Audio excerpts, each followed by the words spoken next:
Maayong gabi sa tanan, so karon maglungag tano namon ta sa bukid, so atong sugnod diri kahoy.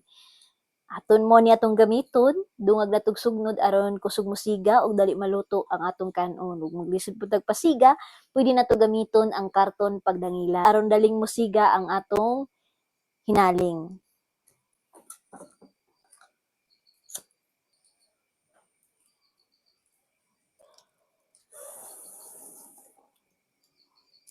Pero ha sa atong kinabuhi igsuon kinahanglan magbinantayon kita sa mga tawo nga diin kusog kayo mosugnod, kusog kayo modangilag og istorya nga mahimong rason nga makapaulbos sa kalayo sa kasuko sa iyang isig ka tawo ug mahimo silang rason nga diin maugdaw ang usa ka pamuyo, ang usa ka relasyon gumikan kay sa pagsugnod nilag istorya nga dili tinuod.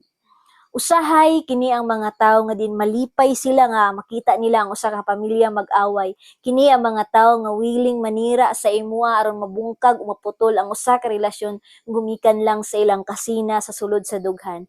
Mao na kung mamati kita sa istorya sa uban dapat pakapinan gid nato og susihon gid nato kung kini ba kamatuoran o iya lamang kining gipamulong aron ang inyong relasyon mabungkag aron ikaw mahagit sa kasuko sa imong isig kaingon bisan gitumo-tumuan ra kag istorya mo nang kinahanglan mabinantayon kita sa madungog nato nga istorya sa atong isig katawo ato sang susihon kung kini ba tinuod ay hata mo masuko no kung ugaling mang masuko ta uban ni biyag pagpailog ha. Ayaw kalimot nga ang tinuod nga dunay Ginoo nagpailog sa tanang sakit nga istorya ug dili kini tagdon kay kadugayan mahilom ra. God bless you.